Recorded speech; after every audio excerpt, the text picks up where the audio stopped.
This podcast contains descriptions of violence against children and adult language and is not suitable for all audiences. Listener discretion is advised.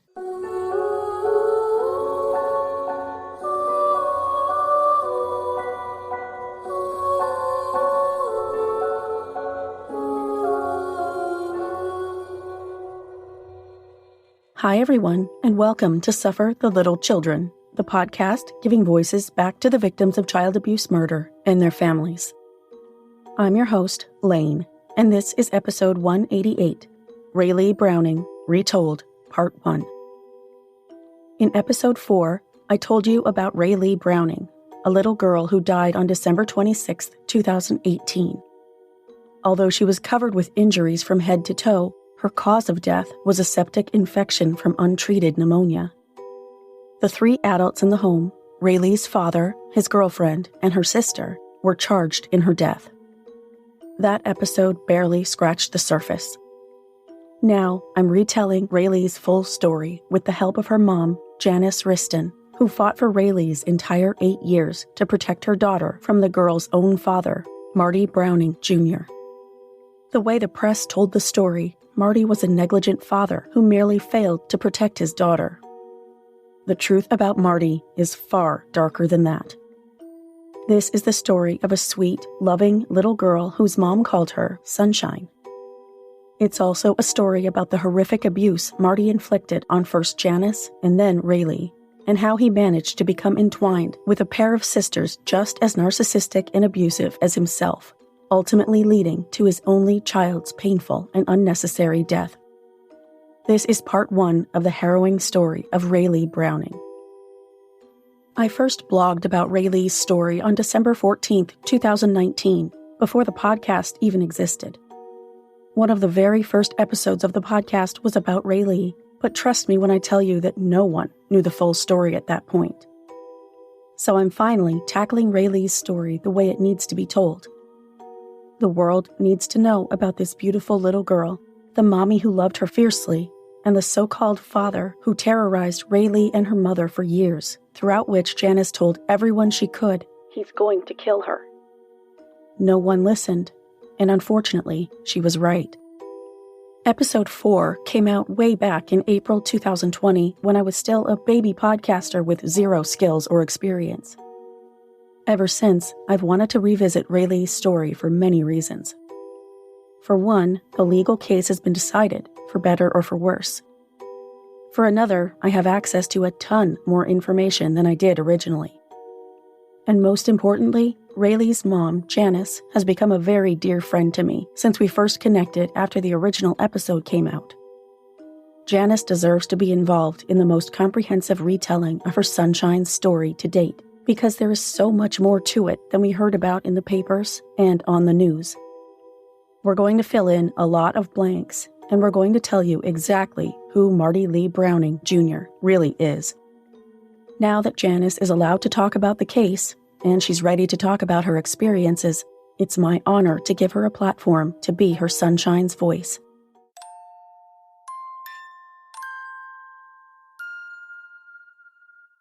At age 25, Janice Joanne Selaton was in a vulnerable mind state, having just gone through a brutal divorce, and she was focused on her young son, Wyatt, who she shared custody of with her ex-husband. The last thing on her mind was dating. However, at a get-together at her cousin's house during the summer of 2008, Janice met 23-year-old Marty Lee Browning Jr., who was handsome, charming, smooth, and very convincing, and they immediately became inseparable. At the time, Marty was making money by selling drugs, and Janice soon found herself just as addicted to opiates as Marty already was.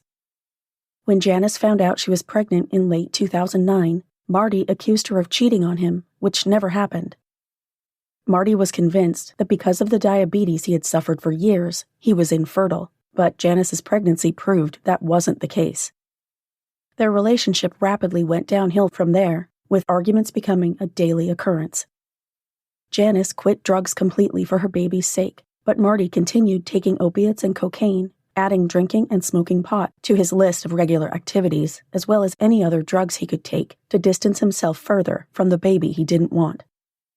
Marty was already somewhat possessive and controlling, but he got much worse during Janice's pregnancy. He destroyed her confidence and her self-esteem, as many of us know all too well that abusive men are highly skilled at. He abused Janice psychologically, physically, and sexually, leaving visible marks and bruises. Later, he would always apologize and promise it would never happen again. Whenever Marty attacked her, Janice instinctively wrapped her arms around her growing belly to protect her baby girl, who she loved more than life itself.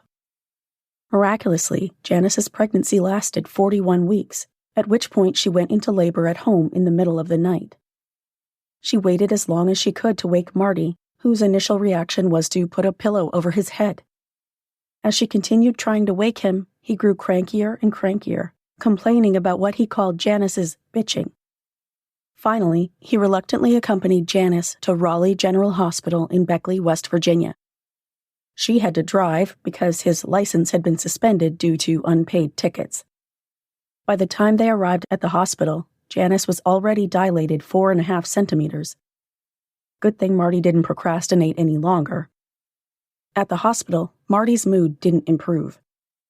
He was nasty to nurses and yelled obscenities at his fiancée because he felt her cries of pain were too loud. He behaved so badly that the nurses forced him to leave the delivery room. Janice gave the okay to allow him to return just in time to witness the birth of his only child, which he nearly missed because of his own behavior. Janice's mother, Claudia, was also there, holding her other hand. At 2:27 p.m. on July 11, 2010, Raylee Jolynn Browning entered the world, a perfect, beautiful, healthy baby girl with a head full of fine, light blonde hair and ocean blue eyes. The baby weighed 7 pounds, 2 ounces, and measured 20.5 inches in length. Her first and middle names, Raylee Jolynn, were a combination of the middle names of Janice's stepfather and sisters, Marty, Janice, and Claudia. Marty nervously cut the umbilical cord, and when the nurses handed Raylee to him to hold, it appeared that all of his doubts, anger, and negative feelings about the baby he hadn't wanted melted away, replaced by a gentle smile. As Janice held her newborn daughter in her arms, with the afternoon sunlight glinting off her blonde hair, a nickname occurred to Janice that she uses for her daughter to this day: Sunshine.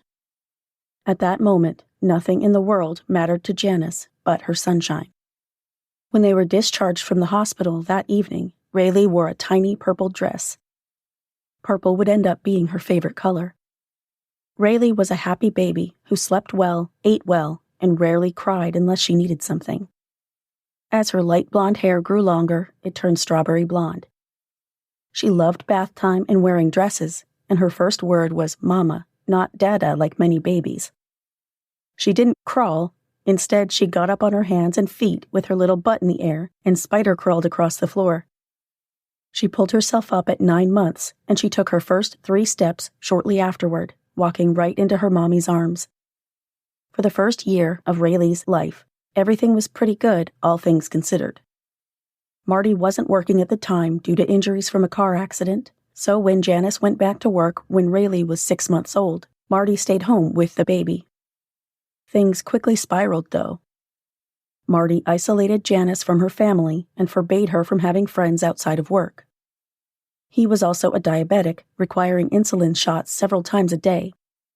When his blood sugar spiked, Marty got argumentative and straight-up nasty with Janice, raging loudly at her whether Raylee was sleeping or not. On top of that, he was still shooting up oxycodone, a powerful opioid painkiller. His previously abusive ways started creeping back in. He hit Janice, choked her, and threw her into a wall. In front of baby Raylee, he shoved Janice to the ground, dragged her by her hair, and kicked her in the mouth with a steel-toed boot, breaking her front incisor tooth. All the while, Raylee screamed, cried, and begged him to stop with her limited toddler vocabulary. This is a difficult story to get through, and a lot of these stories keep me awake at night, which means I wake up in dire need of that first cup of coffee. But lately it's not just coffee that's been helping me push through these heavy days. I've added something else to my mornings that's made a huge difference. I'll be honest, I struggle with staying focused when the emotional weight of these stories feels overwhelming. I started using Magic Mind during a particularly tough time when I swore my brain had been replaced by mashed potatoes. This little green mental performance shot has been a game changer for me. It's this tiny green drink packed with matcha, adaptogens, and nootropics. I drink it in the morning right after my coffee, and it gives me a steady, calm focus without the crash or jitters I used to get from too much caffeine. I love how it keeps my mind sharp and my stress levels down, especially on days when it feels like there's too much to handle. A few weeks ago, I was working on an extra tough episode, and my brain felt like it was on strike. My to-do list was staring judgmentally at me, but I just couldn't get motivated. I took my magic mind shot, and within half an hour, I was in the zone. I finished that script and one of my freelance articles, which felt like a miracle given how stuck I'd been. It's not just about productivity for me. It's about having the mental clarity and calm to do justice to the stories I tell. Magic Mind has become a key part of that, which is why I've signed on as a Magic Mind ambassador. If you'd like to try it yourself, they're offering my listeners 20% off. Just head to magicmind.com/lane20 and use my code LANE20. That's magicmind.com/LAINE20 with discount code LAINE20. I really think you'll love the difference it makes. Now, speaking of judgment, if anyone listening is judging Janice for staying with Marty as long as she did, listen up. If you've never been in an abusive relationship, it's nearly impossible to understand the level of psychological control an abuser has over his victim. When it comes to psychological IPV, which includes coercive control or any other type of psychological aggression, 49.4% of women and 45.1% of men reported experiencing psychological IPV in their lifetimes, according to the 2016-2017 report on intimate partner violence by the National Intimate Partner and Sexual Violence Survey. As someone who lived that life for almost 2 decades, I can tell you it changes how you think, how you react, how you behave, and literally who you are. IPV is also a significant predictor of substance abuse disorder, or SUD, among women who experience IPV. A 2011 study in the Journal of the Society of Psychologists in Addictive Behaviors cited a strong link between being a victim of IPV and suffering SUD, especially in the form of alcohol and opioid use. In Janice's case, she was one of those unfortunate victims. I'll pause here for a word from my sponsors.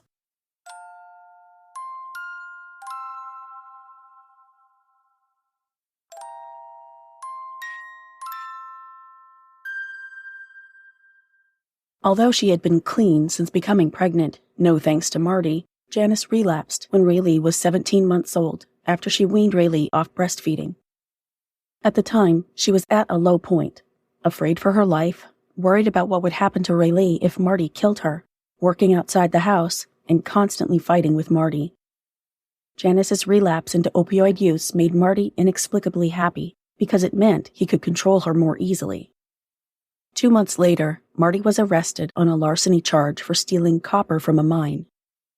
By this time, Janice had already tried to leave Marty 5 or 6 times, ultimately being coerced back in each time.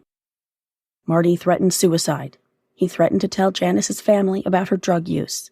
He threatened to kill her and Raylee. He told her no one would believe her about the abuse, or, worse yet, that no one would care. Janice was too ashamed of her drug use and the violence she'd endured to tell her family about it. Again, all too relatable. She was so firmly under Marty's thumb that Janice even wondered if her family would take his side, or if they would turn their backs on her because she hadn't stayed in contact with them. Still, this time, with Marty locked safely in jail, she was determined she and Raylee would get out and be free from his reign of terror. As soon as the sheriff's officers took Marty away, Janice packed a few belongings and took herself and Raylee to the home of her close friend and coworker, Donna, who took them in on the spot. Janice ignored every phone call Marty tried to make to her from jail. After a couple of months, during which Janice and Raylee enjoyed unending peace and freedom, one day in April 2012, Marty suddenly appeared on Donna's doorstep and forced Janice and Raylee to return home with him by threatening to kill them both and intimidating Donna. They had no choice but to go, but Janice immediately began making plans to make the split permanent and to keep her and Raylee safe afterward. They would stay with Donna until June, when Janice had a spot secured at a mother's recovery center, a local rehab program for moms who could bring their children with them. They escaped when Raylee was 23 months old. The plan went off without a hitch, initially. One of Marty's friends, a grandfatherly man named John, was among the very few people who knew how violent and abusive Marty was to Janice in front of the baby and actually stepped in to prevent some of the blows at times. John helped Janice and Raylee get out of the house, and they spent 2 nights in his camper. On the second morning, Janice realized she was out of diapers for Raylee, so she left her sleeping daughter with John while she ran to the store 10 minutes up the road. On her way out, another of Marty's friends, Bill, showed up to see John, and Janice asked him to help John care for Raylee if she awoke.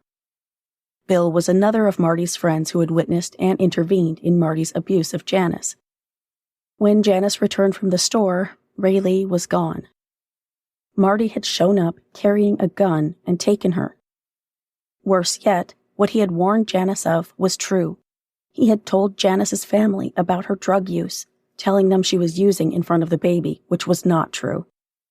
He told them Janice was neglecting Raylee, leaving him to care for the baby while she worked, and then getting high with her friends, and that Janice would go into drug rages and physically abuse him. Projection much? After Marty took Raylee, he filed for an emergency protection order without Janice's knowledge, saying Janice had spent a couple of days getting high in a camper with 2 strange men before leaving Raylee alone with the men. John and Bill were far from strange men.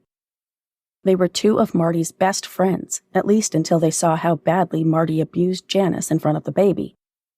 They, along with a neighbor named Steve, had repeatedly stopped Marty from hurting Janice, including one occasion during which he tried to shove her into the oven, and another when he bent her backward over the sink and tried to waterboard her. Now that it served his twisted purpose, though, these were 2 strange men his daughter was left alone with. Fortunately, Janice found out about the impending court hearing the day before it was scheduled and was able to attend. When Fayette County Family Court Judge Matthew Dean England found out that both parents had been taking drugs, he gave them time to get clean, so Janice went to Campbell Huntington Hospital to detox. After she got clean, Janice got a new job and found herself a place to live. In September 2012, per the family court judge's orders, Janice and Marty met with a mediator, and by the end of that meeting, they each had 50% custody of Raylee. Around this time, Marty started working for Ace Adventure Resort in Oak Hill, West Virginia, a 1,500-acre whitewater rafting resort that's part of West Virginia's New River Gorge National Park. While working there, he met a woman named Julie Tichnell, a single mother with 3 children, each of whom had a different father. Marty and Julie began seeing each other around November 2012. Because the resort offered only seasonal work, the 2 then moved on to a local Applebee's together, where Julie became a manager and Marty worked as a server. In December, Marty tried to lure Janice back into a relationship using Raylee as bait. Janice entertained the idea only so she could keep an eye on Raylee on her non-custody days. She had no intention of rekindling a romantic relationship with the man who continued to terrorize her, instead hoping against hope that they could be friends for their daughter's sake. They never made it past the talking phase. In February 2013, Janice finally told Marty how she really felt about him. She had no love for him and didn't trust him around Raylee. Marty didn't take Janice's honesty well. He became upset and told Janice he had been seeing someone anyway, Julie Tichnell. In March 2013, Janice was working at Tom's Carryout in Oak Hill. There was one customer in particular, a man named Jeremy Wriston, who just kept coming back and trying to convince Janice to go on just one date with him. Janice quickly fell in love with Jeremy's determination. She admired his persistence despite her usual response, she'd think about it. Eventually, she caved.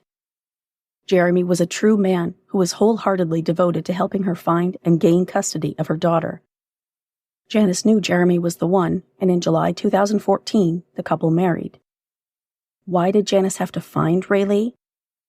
After Marty found out Janice had been dating someone new, he took Raylee to live with Julie without telling Janice or the court, keeping Raylee away from her mom for months. Because of Marty's unannounced move, Janice filed an order of contempt. When they went to court for it, Marty told Judge England that Raylee was settled in, happy in Julie's home, and even enrolled in preschool already. Instead of being punished for contempt of court, Marty was given more than 50% custody of Raylee. He was awarded custody on weekdays, while Janice would have her on weekends. This arrangement continued for the next 4 years, and so did Judge England's preferential treatment toward Marty. Meanwhile, when Raylee was around 3 years old, Janice noticed she began turning up with various random bruises and other injuries. In September 2015, Raylee was taken to the hospital with a broken femur. Marty, his girlfriend Julie, and her sister Cherie Tichenal, who also lived in the home, told medical staff that Raylee, who had turned 5 that July, had started acting out and even self-harming a couple of years before, and that she broke her femur by lying on the floor and kicking a wall. They didn't even know she was injured, they said, until Raylee said a few hours later that her leg hurt. Now that's a record-scratch moment for me. Do you know how hard it is for a kid to break her own thigh bone? The femur is the thickest, longest bone in the human body, and it takes a tremendous amount of force to break it. A femur fracture in a child of 5 is typically caused by a high-energy injury requiring great force, such as being in a car accident, taking a serious hit while playing a contact sport, or falling hard at the playground. Besides those 3 causes, there is one more common cause of pediatric femur fractures: child abuse. Janice didn't believe for a second that her 5-year-old was self-harming or that she had broken her own femur. When she asked Marty and Julie about it, they insisted they had taken Raylee to the hospital and even showed proof of the visit, although that doesn't prove the cause of the broken bone in any way, shape, or form. Janice took her suspicions to everyone she could think of: CPS, the local police, the state police, the Women's Resource Center, clinics, hospitals, and the courts. Each time, her concerns of abuse were disregarded.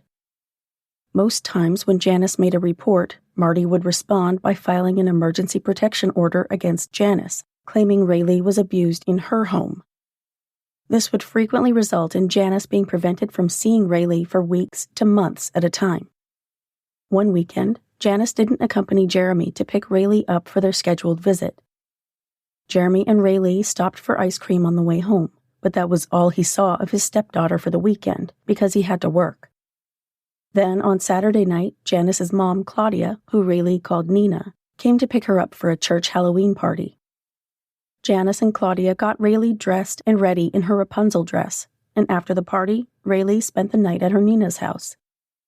When Janice called and spoke to Raylee the next morning, Raylee was happy and excited, telling her mom all about the party and her time with Nina. The next day, Marty once again filed an emergency order of protection, saying that Jeremy had beaten Raylee with a belt over the weekend. Janice met with a CPS worker who showed her photos of Raylee's back. It was covered in large purple belt marks, some of which had broken the skin. Janice was horrified and told them that Jeremy had only seen Raylee on Friday afternoon when he picked her up, took her to get ice cream, and brought her straight home. Janice also insisted her daughter's back did not look like that when Raylee went with her Nina on Saturday night. She and Jeremy were so adamant that they didn't cause these injuries to Raylee that they even underwent a polygraph to prove it. Marty claimed he couldn't take the polygraph exam because of his blood sugar issues. Even so, Marty was granted emergency custody of Raylee, and Janice wasn't allowed to see her daughter for over a month. At age 6, Raylee began telling her mom that her secrets, meaning her bottom, was hurting. Eventually, she confided in her mom and her Nina that Marty was sexually abusing her. Janice took Raylee to a local clinic, where they found that Raylee had suffered 2 anal tears, one at the 10 o'clock position, the other at 1 o'clock. Janice filed an emergency protective order, and for the next few weeks, Raylee didn't have to go to her father's house. When Raylee felt safe enough, she confided in Janice that Cherie was the one who hurt her back with the belt. Janice took this to CPS, Women's Resources, and Judge England in Fayette County Family Court. No one in a position to help her was willing to do anything about it, and Janice's pleas for official help were ignored. By that time, in addition to Jeremy's 2 older children and Janice's 2, the couple had a daughter together who just turned 3.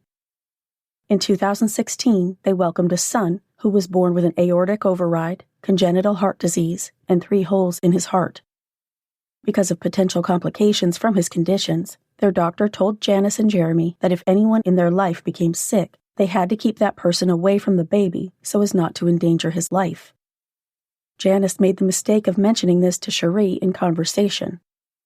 From August through November 2016, every weekend, Marty, Julie, and Cherie came up with some ailment they said Raylee had come down with, effectively putting a halt to Raylee's weekend visitation.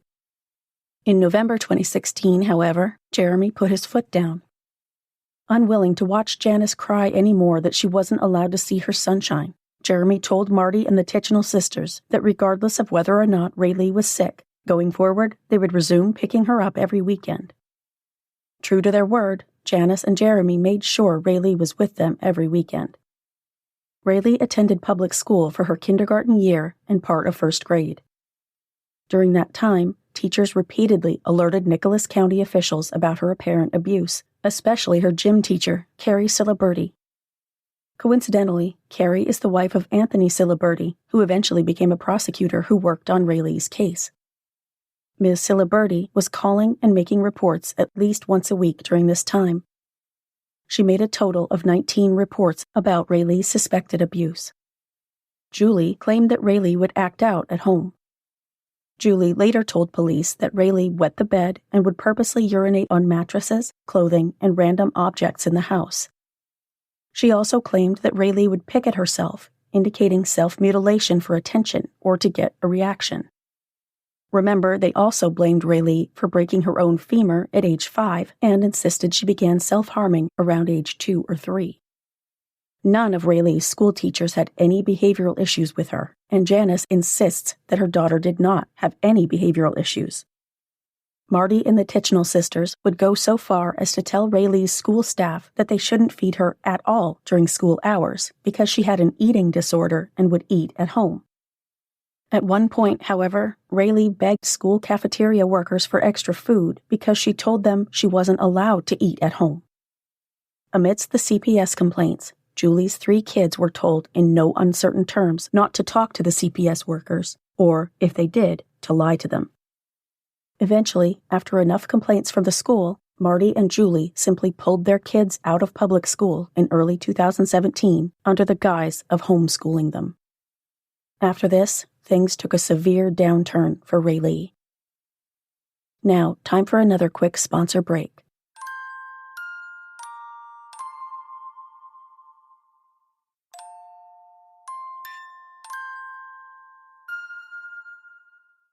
Just a little note here. Despite Marty and Julie not being married at the time, Julie often used his surname, Browning, publicly. By 2017, Julie had a job at the Gene Sparado Juvenile Center, a teen detention facility, where she made very good friends with some CPS workers. One of them even testified on Julie's behalf at the eventual trial, telling the judge that Julie always seemed very good with Raylee. I don't suppose these connections could have anything to do with everyone ignoring and dismissing Janice's complaints, could they? I can pretty much guarantee that what you're about to hear next will get your blood boiling, and it clearly demonstrates how far Marty Browning, Julie Tichenal, and Cherie Tichenal were willing to go to ruin Janice's life, no matter who they hurt in the process, Raylee included. On July 3, 2017, Janice was at home with her 2 young kids when 2-year-old Jalen dragged a chair over to the playpen where 10-month-old Jace was napping. Before Janice could intervene, Jalen jumped into the playpen, landing on her brother, who began to cry but otherwise seemed fine. That evening, though, Janice noted that Jace was breathing differently. She took a video to show Jeremy, and the following day they took Jace to the doctor, even showing him the video. The doctor assured them Jace was fine as he moved Jace's limbs around, even pushing his little knees up to his chest, making sure his range of motion was normal. Jace didn't make a peep of protest. Jace was scheduled for surgery in late July to treat his heart defect. As part of the preparation for his operation, he underwent an X-ray on July 21st, which revealed that 2 of the baby's ribs had healing hairline fractures. Based on the stage of healing, medical staff said he suffered the injuries in late June or early July. Of course, Janice knew the fractures occurred on July 3rd when Jalen jumped on Jace in the playpen. Still, she fretted that she and Jeremy would be accused of abusing their son. She had every reason to be gun-shy about it. The doctor reassured them, saying it was obvious these hairline fractures were not caused by abuse. Jace had no bruises or other signs of abuse. The doctor calmed the couple's fears, telling them they had nothing to worry about. Soon afterward, because Jace's open-heart surgery was scheduled, Janice called Raylee on Cherie's phone number. Janice told Raylee about Jace's surgery, saying they wouldn't be able to have her weekend visitation for a week or two. Janice also mentioned they had found out the baby had 2 fractured ribs. She didn't realize she was on speakerphone and that Cherie was listening. On July 24, 2017, Janice and Jeremy were blindsided when a CPS worker showed up at the hospital, telling them her agency was taking custody of their 2 young children. They had received a report about the broken ribs, and the Wristons were now under investigation for child abuse. The CPS worker happened to be one of Julie's friends, the same woman who later testified at trial that Julie was a good mother. She forced them to leave the hospital the same day. Jeremy had to all but drag Janice out of there. On July 26th, they had to drive their 2-year-old daughter to the DHHS office to surrender her. Janice would never forget watching Jeremy holding Jalen's little hand as he walked her into that building to leave her there. Returning to their empty home that day was devastating. Immediately after this, Marty, Julie, and Cherie used the CPS investigation as the reason to put a hold on Raylee's visitation. Janice was pregnant at the time, and she gave birth in early November. CPS permitted the newborn boy, Jaden, to stay at the hospital for a month so Janice could breastfeed him, after which they also took him into state custody. Janice and Jeremy didn't see their younger children for 3 months. They were finally able to start visitation with the kids in November 2017. Oh, by the way, the entire time the younger children were in state custody, Jeremy's 10-year-old son remained in their home. Apparently, CPS wasn't worried about him. Make sense? As part of the investigation, Janice and Jeremy were both required to undergo a drug screen. Clearly, the reporting party had knowledge of Janice's long-ago drug use and included that in the complaint, even though Janice had been clean for over 5 years. I wonder who that might have been. The Wristons also volunteered to take polygraphs again to prove their innocence. Their attorneys funded the tests, which of course the couple passed. Everyone Janice and Jeremy interacted with throughout the investigation and court process believed they were innocent. Representatives from the agency handling the visitation with their children, Uplifting Families, even testified on their behalf at their court hearings. Finally, after a multidisciplinary team or MDT meeting, the Wristons were granted in-home visitation with their 3 youngest children in April 2018. By June of that year, the kids were back in their custody full-time. Fayette County Judicial Court fully dismissed their case, the first case in 20 years to be dismissed entirely. Of course, Judge England had nothing to do with that. After they found out Janice and Jeremy were regaining custody of their other kids, Marty, Julie, and Cherie made it impossible for Janice to see Raylee. They moved from their registered address to a campground without notifying Janice or the court. They moved a total of 3 times without notifying anyone of their address. Finally, the blended Browning-Tichnell family of 7 moved into a tiny rental home at 468 Park Street in Oak Hill, West Virginia, still without registering the address with the court or telling Janice where they were. Janice continued filing complaints and reports with CPS and various police agencies. She pushed for court hearings so she could plead with Fayette County Family Court to give her full custody because Raylee had reported sexual abuse by her father. Janice's pleas continued to fall on deaf ears. Judge Matthew England scoffed at Janice that she just wouldn't quit. Telling her he was fed up with her constant filing and saying she feared for Raylee's life, he added, "If I was to put her in your custody and something happened and she died, it would be my fault." He then forbade Janice from filing any further complaints, telling her that if she filed anything else with his court, he would put Raylee into state custody and ensure Janice never saw her again. "No more, Mrs. Wriston. Stop before you ruin what you have." Little did Janice know she had already seen her daughter for the last time the year before. Much later, Janice wrote on Facebook, "Last time I seen Ray, the Sunday I had to take her back to the meeting spot. She'd asked if she could come live with me. I told her absolutely, as soon as she was big enough to tell the judge her wishes. There shouldn't be no problems with it. She told me that Daddy, Cherie, and Julie would be mad, but asked, can we go talk to the judge today? Then she asked if she'd ever have to go back if she got to stay with me. I told her when the time comes, it shouldn't matter what Marty, Julie, and Cherie have to say, or even if they do get mad, that it should be up to her. It's all about what's best for you and makes you happy. I remember her asking if we could try to do it when she turned 9, and I told her we could try, but I remember telling her that most kids are 12 or 13 when they get to decide, but we could still try. That was the very last time we talked, our last conversation." This sweet little girl wanted nothing more than to get away from her abusers, but no one would listen to her mom and teachers when they pleaded for help. By the time anyone in authority took notice, it was far too late to save Raylee. On the weekend of Raylee's birthday in July 2018, Janice attempted to call Marty to arrange visitation with Raylee.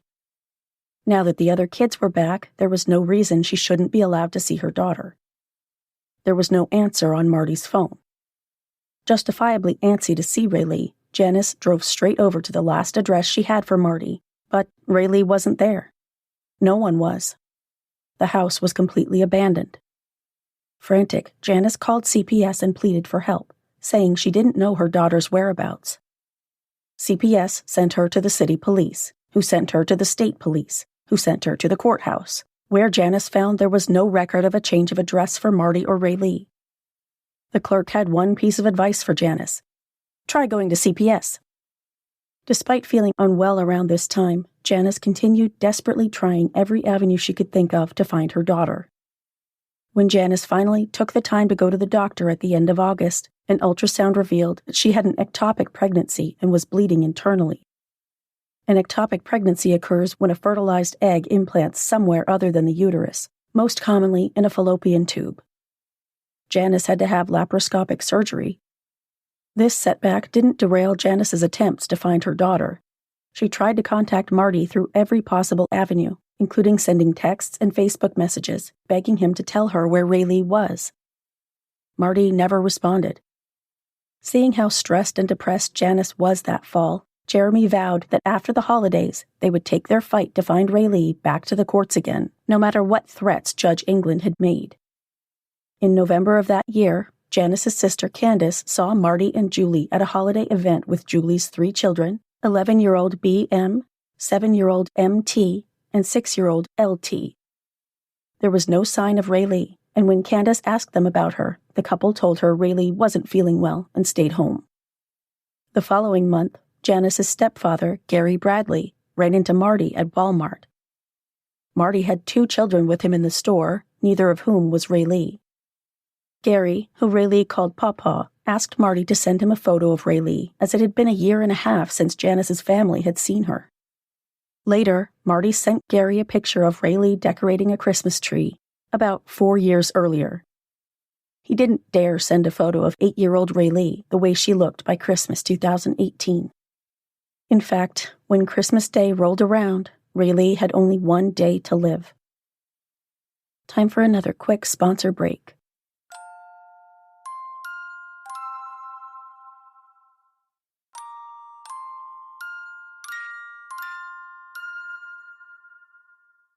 On December 26, 2018, arriving EMS personnel responded to a 911 call from 468 Park Street in Oak Hill, finding 35-year-old Cherie Tichenal waiting for them at the front door.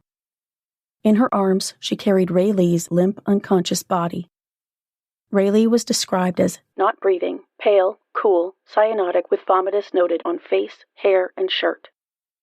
With a demeanor later described as emotionless and even casual, Cherie told the medical personnel that the little girl was not breathing, handing Raylee over. The EMTs later reported finding Cherie's calm demeanor unsettling and abnormal. They began CPR in the ambulance, which rushed Raylee to Plateau Medical Center in Oak Hill, where doctors quickly determined that Raylee was in cardiac arrest. Unfortunately, she was beyond help. At 12:27 p.m., 34 minutes after arriving in the ER, 8-year-old Raylee Browning was pronounced dead. Raylee's little body was covered with injuries. The medical examiner's representative who performed the initial post-mortem examination on Raylee shortly after her death wrote, "Decedent has multiple small scabbed-over wounds on face, neck, chest, back, abdomen, and all extremities. Decedent also has multiple bruising noted to torso, back, face, upper, and lower extremities. Also on right lower extremity appears to be a second-degree burn. Also note to left lower flank. Nursing staff noted blood on labia and a tear to rectal area. Also, nurse noted a long black hair in decedent's underwear. Law enforcement collected multiple hairs from decedent's underwear. Also, law enforcement swabbed an unknown substance at the anus." It should be noted that Cherie Tichenal had long black hair. Because of these injuries, medical staff summoned the Oak Hill police, who immediately launched an investigation and notified CPS. Janice's sister, Candace, soon received a call from Marty asking her to inform Janice of Raylee's death. That utter loser didn't even have the stomach to tell her himself. Candace made that phone call, but she couldn't force herself to say the words to her sister, instead asking to speak with Jeremy. After the call, Jeremy asked Janice to come upstairs so he could talk to her alone.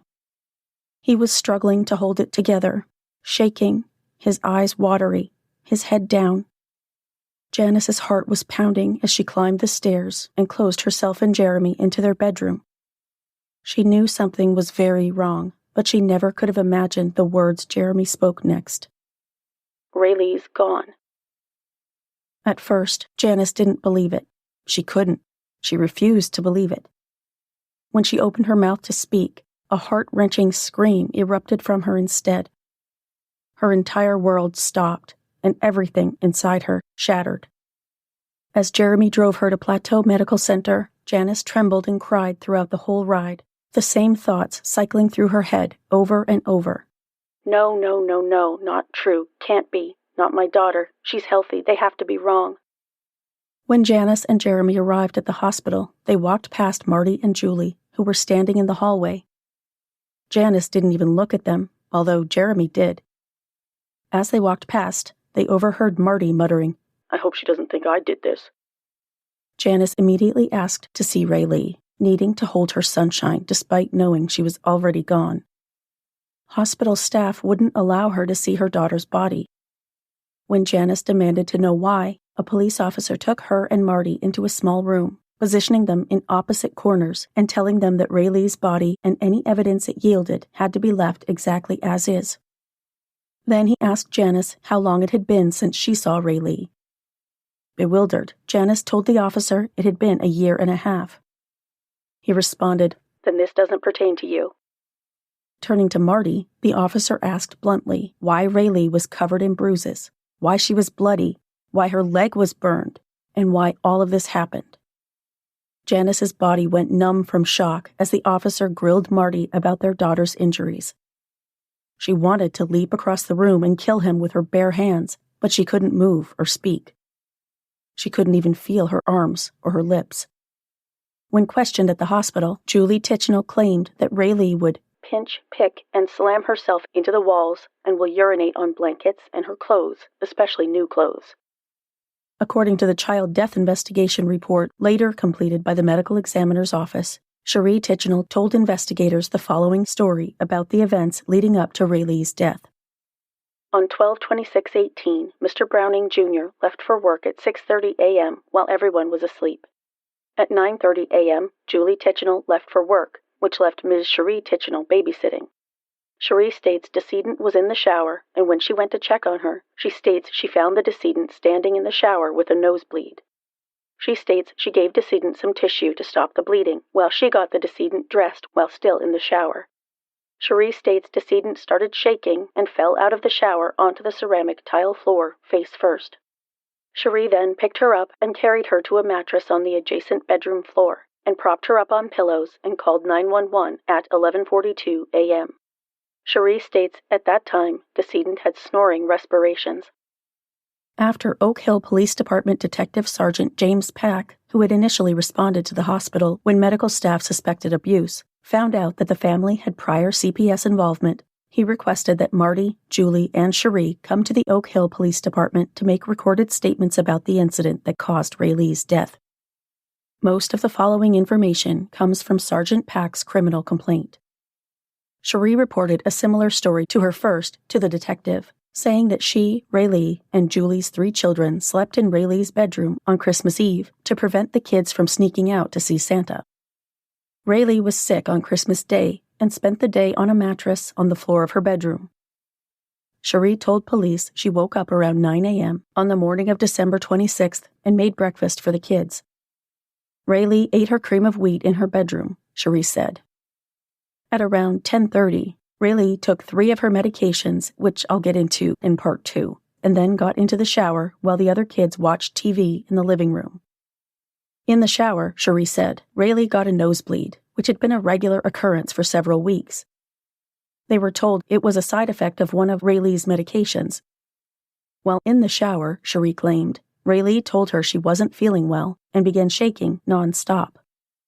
Cherie said Raylee had this thing where she shook a little bit, but it got worse and her eyes were open, but it was like she didn't see her. One report stated, no blood was noted in the shower stall or bathroom floor. When asked, Cherie told the detective she thought she had left the bloody toilet paper on the bedroom floor. Cherie said that Raylee fell when she got out of the shower, and after cleaning up the little girl's nosebleed with toilet paper, Cherie carried Raylee to her bedroom and propped her up with pillows on the mattress on the floor. At that point, Cherie told police Raylee was shaking non-stop and making snoring noises, her pupils shrinking to tiny pinpoints and her lips turning white. The snoring noises were loud enough that the 911 operator heard them and asked if Raylee was making them. To me, this sounds like agonal breathing, which is an irregular pattern of labored, gasping breaths that sound like snoring or choking. It's involuntary, and it's a sign that someone is actively dying and needs immediate medical attention. According to Cherie, Raylee's blood sugar dropped frequently, so she usually tested it 3 times a day. Cherie told police Raylee's glucose level on the morning of December 26th was 125 milligrams per deciliter. According to the Mayo Clinic, a fasting blood sugar level of 126 or higher indicates type 2 diabetes. You may wonder why they were checking her blood sugar in the first place. You're not the only one. Had Raylee been diagnosed with diabetes? No. But for some reason they were obsessed with sticking this child's finger and testing her blood sugar. A doctor had told them it wasn't necessary to check Raylee's blood sugar as often as they did, but to keep an eye on it. You know what can cause a child's blood sugar to drop besides diabetes? Not being allowed to eat. Well, Raylee, Cherie claimed, would eat and drink so much that she would throw up, only to go back and start the cycle all over again. Cherie also told the detective that Raylee had been suffering from a sinus infection for like a week prior, and that she had been having nosebleeds once or twice a week for the previous 2 or 3 weeks.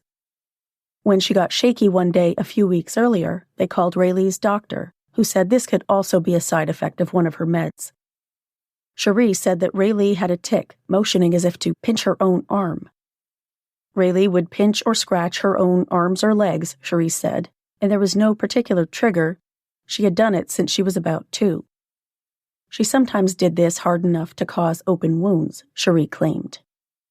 It should be noted that when Raylee was with Janice, even during this time, she never noticed any such tic.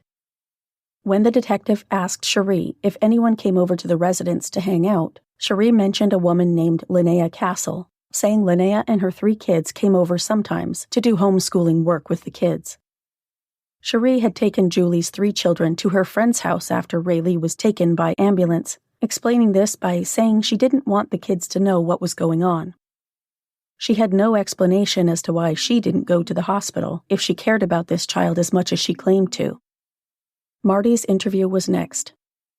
He told the detective and 2 CPS workers present that on the evening of December 25th, Raylee told him she wasn't feeling well and wanted to lie down.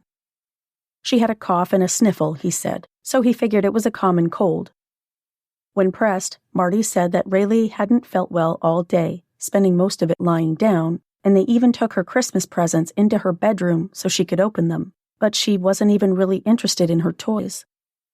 If your kid was sick enough not to care about their Christmas presents, wouldn't you think it's time to go see the doctor?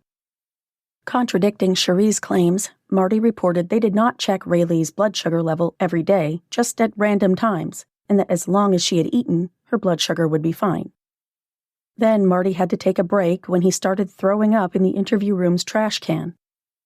When he returned, the detective asked about Raylee's self-harming behaviors, and Marty said his daughter pinched and scratched herself, picked at spots on her nose, and went too far when scratching an itch, sometimes scratching so hard that she bled. When asked why she did that, Raylee would just shrug and say she didn't know. Like Julie had, Marty also claimed that Raylee would pull all the blankets off her bed and pee on them, but if they had any questions about medical stuff, they'd have to ask Julie. Raylee wasn't bullied at school because she was homeschooled, he said, and there were no neighborhood kids who bullied her either. Of course, he didn't mention who the bullies really were: himself, his girlfriend, and her sister. On the contrary, he insisted that all three adults had good relationships with the kids and that none of them had anything to do with Raylee's death. Sergeant Pack asked Marty about Raylee's bruising, which Marty explained away, saying it was from Raylee's pinching, and also she wasn't the most graceful child. Child Abuse 101. Blame the kid for their own injuries.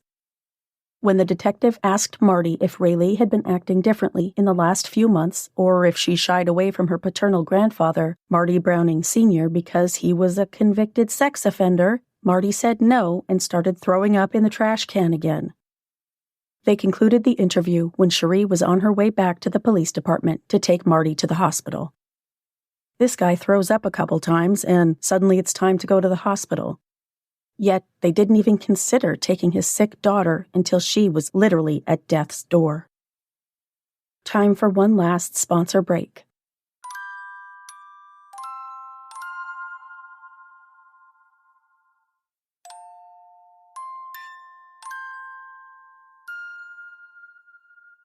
During her interview, Julie described Raylee's supposed behavior problems, saying that Raylee would pee on random things, stand in the hallway and pee, or pick at herself while looking defiantly at the adults.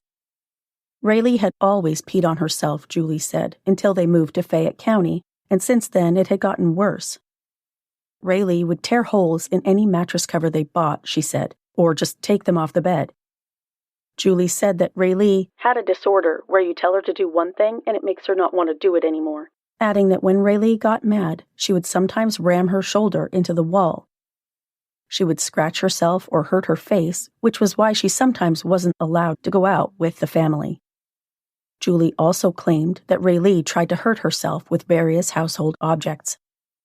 Lately, Julie claimed, the other three kids were a little upset with Raylee because she was always doing something. Julie told the officer that after Raylee returned from Janice's visitation with belt marks on her back, they immediately called CPS, and all of a sudden, Janice stopped seeing Raylee. Raylee's problem behaviors, Julie claimed, were learned behaviors that Raylee had seen before, according to their doctor. When did she supposedly start harming herself, the detective asked. Julie said she thought it was when Janice stopped wanting visitation. Let's get one thing perfectly clear. Janice never stopped wanting to see her daughter. She would have happily taken full custody of Raylee, and Julie knew damn well that the only reason Janice couldn't have visitation with her daughter is because of herself, Marty, and Cherie. Oh, but Julie claimed during her interview that Raylee never really talked about her mom, although when someone else mentioned Janice, Raylee would say she missed her mom. It makes me wonder how often and how severely Raylee was punished when she did talk about Janice, and if that's why she learned to stop. One of the CPS agents in the room, Megan Maynor, reminded Julie that previous CPS reports contained allegations of her locking Raylee in a closet and Raylee having bruising on her body. That was self-harm, Julie explained, and as for the closet allegation, she had shown another CPS caseworker that there wasn't even a closet in their home with a lockable door. During the interview, Sergeant Pack learned that during the execution of a search warrant at 468 Park Street, police found a vibrator in a dresser drawer in Raylee and Cherie's room. The detective asked Julie to explain this item, and Julie said it may have been her sister's, but she didn't think of her sister that way. There was also a claw hammer in the room, the detective said. Could she explain this item and its odd placement within arm's reach of one of the children's beds? And Julie said her older daughter, BM, had been asking for a hammer the other day, so she'd pin that on the 11-year-old. When asked if Cherie or Marty could have anything to do with Raylee's death, Julie immediately said no. Sergeant Pack asked if Raylee had been acting different over the past few days or if she had seemed sick, and Julie said Raylee had complained about being tired, being congested, coughing a lot, and not really wanting to do anything. Julie said they figured they'd just let her sleep it off.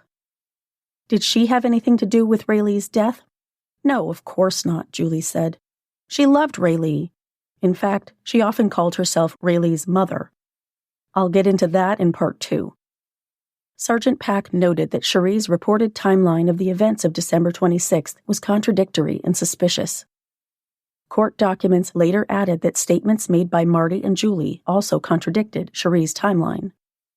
Sergeant Pack obtained all of Raylee's medical records. From 2011 through 2017, Raylee regularly visited doctors and hospitals multiple times per year. All 3 adults interviewed mentioned that Raylee had several doctor's visits in 2018, but the medical records didn't bear out that claim. The detective found evidence of only 2 medical visits that year, the second of which was when she was pronounced dead at Plateau Medical Center. Dr. Joan Phillips, an expert witness in several cases involving child abuse and neglect, told Sergeant Pack after examining Raylee's extensive medical records and the autopsy photos, she had a number of concerns about Raylee. The first was that her growth had decreased dramatically between the ages of 6 and 8, falling from the 50th percentile of weight for children her age to below the 5th percentile. Her height growth had also decreased. The second was the femur fracture, which the doctor wrote has a high specificity for child abuse. The third was that Dr. Phillips believed Raylee was the victim of medical child abuse based on the psychiatric issues reported, the number of psychiatric medications Raylee was on, which again I'll talk about in part 2, and the fact that she was subjected to frequent blood draws. It was also concerning that despite those supposed psychiatric issues, Raylee had never once spoken with a therapist. Fourth and finally, despite Raylee's overwhelming infection, Dr. Phillips noted that Julie reported she displayed no fever or illness, which the doctor believed indicated neglect in seeking care for the critically ill child. In her opinion, the doctor said, Raylee was a victim of child abuse and neglect.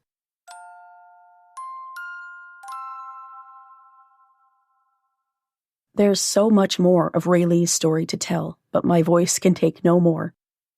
I lost it over Christmas, and I'm just getting it back, so I've had to record this episode in bursts. In the next episode, I'll tell you about the awful truths unearthed by Raylee's autopsy, the damning interviews with Julie's oldest daughter that I promise will blow your mind, the eventual criminal trial, proposed legislation drafted in Raylee's honor, and much more. Then, in part 3, you'll hear my conversation with Raylee's mom, Janice, who's been silent long enough and is ready for the world to hear the full story, warts and all. My sources for today's episode were the Montgomery Herald, the Bluefield Daily Telegraph, the Washington Post, People, WVVA, the Register Herald, Find a Grave, WOAY, Times West Virginia, the Journal of Family Violence, the CDC, the Domestic Violence Center of Chester County, the American Academy of Orthopedic Surgeons, Official Documents, and Janice Wriston. Before I sign off, don't forget to check out Magic Mind and use my discount code. I'll include the link in the show notes, but here's the address again just in case. Visit magicmind.com/Lane20 and use discount code Lane20 and see what a difference it makes for you. That's it for this episode. Join me next time for part 2 of Raylee's story. If you like the show, please follow or subscribe to Suffer the Little Children on Apple Podcasts, Google Podcasts, YouTube, Spotify, Spreaker, Pandora, iHeartRadio, Stitcher, or your favorite podcast listening app. And please leave me a 5-star rating and a positive review on your favorite podcast platform. Visit the website at sufferthelittlechildrenpod.com You can support the show by visiting patreon.com/stlcpod, where you can become a patron for rewards ranging from a shout-out by name on the show to exclusive gifts. You can also support the show at ko-fi.com/stlcpod. Follow the podcast on Facebook and Instagram at Suffer the Little Children Pod and on TikTok at STLCpod. View photos related to today's episode on Facebook. This podcast is researched, written, hosted, edited, and produced by Lane. Intro theme music is by Dream Note Music, and all music for the show is licensed from audiojungle.net. For more information about preventing or reporting child abuse, visit childhelp.org or call your area's child abuse hotline. And remember, if you see something, say something.